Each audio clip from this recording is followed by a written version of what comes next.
Direito processual penal, ação penal. Vamos falar agora sobre a diferença entre prosseguibilidade e procedibilidade. A procedibilidade, ou também conhecida como condição de procedibilidade ou ainda condições da ação ou condição específica da ação, nada mais é do que as condições para proceder à ação, ou seja, para iniciar a ação. Logo, isso está relacionado a tudo o que estudamos até agora.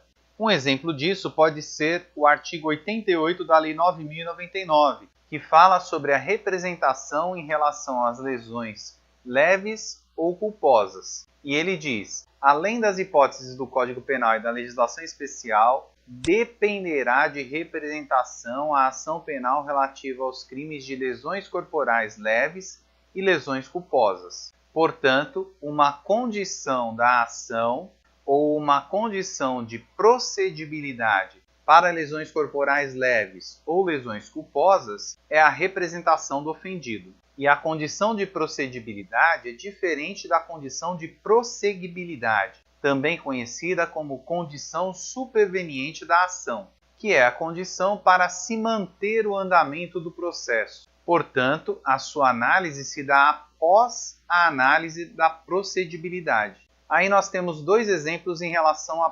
prosseguibilidade, que é a mudança de prosseguibilidade, que determinou a citação para os casos anteriores, no caso da Lei 9.099, que, conforme vimos no artigo 88, determinou que as lesões corporais leves e culposas tenham na procedibilidade a representação. Diante dessa mudança de procedimento, o artigo 91 determinou a citação das ações que fossem de lesões corporais leves ou lesões culposas. E ele fala que nos casos em que esta lei passa a exigir a representação para a propositura da ação penal pública, o ofendido ou seu representante legal será intimado para oferecê-la no prazo de 30 dias, sob pena de decadência. Portanto, nesse caso, para o prosseguimento da ação, será necessária a resposta à citação e a consequente representação. Outro caso de condição de prosseguibilidade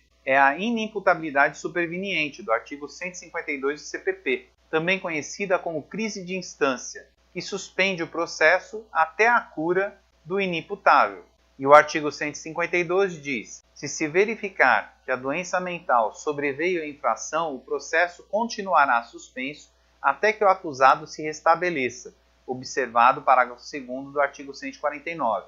E o artigo 149, parágrafo 2º, fala que o juiz nomeará curador ao acusado quando determinar o exame, ficando suspenso o processo se já iniciada a ação penal, salvo quanto às diligências que possam ser prejudicadas pelo adiamento. E o parágrafo 2º do artigo 152 diz que o processo retomará o seu curso desde que se restabeleça o acusado, ficando-lhe assegurada a faculdade de reinquirir as testemunhas que houverem prestado depoimento sem a sua presença. Dessa forma, lembrando do nosso quadro temporal sobre o processo, nós temos que após o inquérito é entregue ao juiz a denúncia, que verificará a admissibilidade do processo, inclusive a possibilidade jurídica do pedido, e a partir daí deverá verificar a todo instante a prosseguibilidade, as condições de prosseguibilidade